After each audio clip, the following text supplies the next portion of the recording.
Hello and welcome to a handstand video by popular demand. So in this video we're going to be breaking down the fear of falling or overshooting your handstand. This is one of the most common barriers for people when they're just starting out to handstand, because if they haven't exposed themselves to being upside down very much, it can be quite scary to throw yourself upside down. And if you don't know what's coming or what to expect, there's going to be a pretty big fear element to that.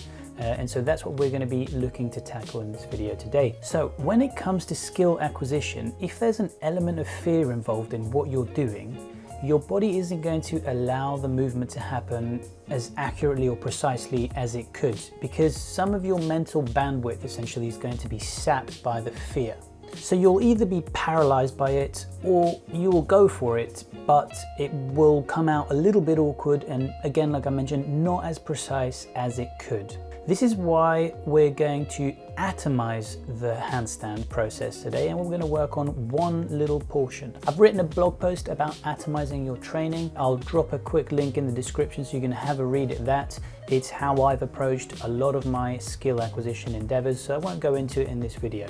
I've also put some auxiliary exercises at the end of this video that are going to tie the whole thing up together, so you will feel more confident and less afraid, and you'll feel more deliberate in your actions when you kick up and you find yourself upside down and you think you might overcook it too far off.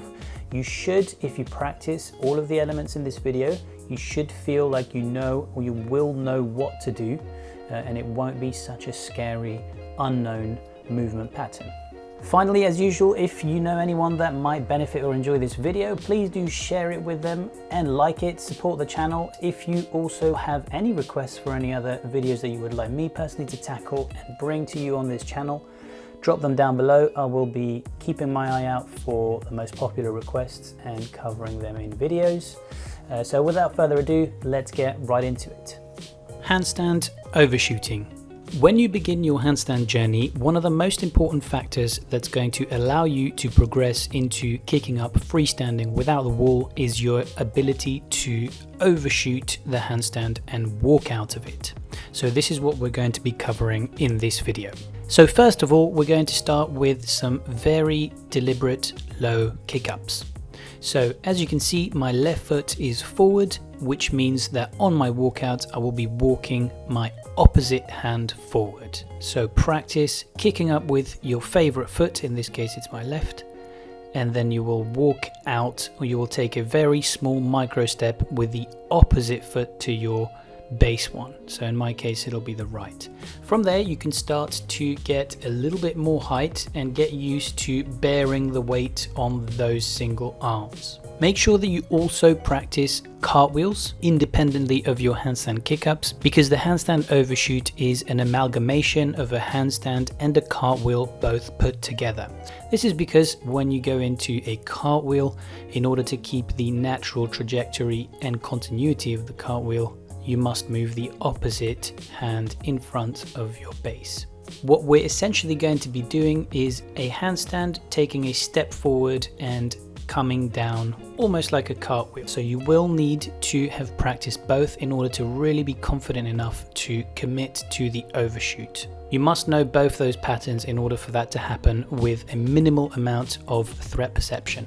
So once you've got the hang of this, again, you're going to be pushing the handstand up a little bit higher, and then you will be moving that opposite arm to create a support if you've gone too far over, and then you will land back and finish as you would in your cartwheel.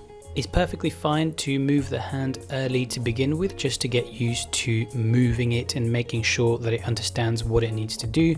But over time, you are going to try your best to save the handstand and move the hand at the last minute, because you want to be using your fingers to try and control your overshoot. So just to summarize, you'll kick up to handstand. When you feel yourself overshooting, you will take a step forward with the opposite hand, and then you will come right back down as if you were finishing a cartwheel.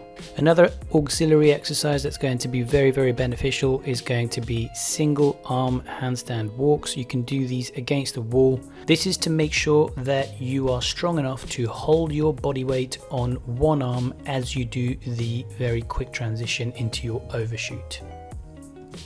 And that wraps up our handstand overshooting breakdown video. I hope you enjoyed it. Again, if you found it helpful, drop a comment, let me know what you found to be the most useful. Let me know if it's worked. Let me know if you have any questions regarding the material or the video, and I will get back to you. Stay tuned because I have a lot more material and videos coming on the channel, but that's all I have for you guys today. I'll see you in the next one.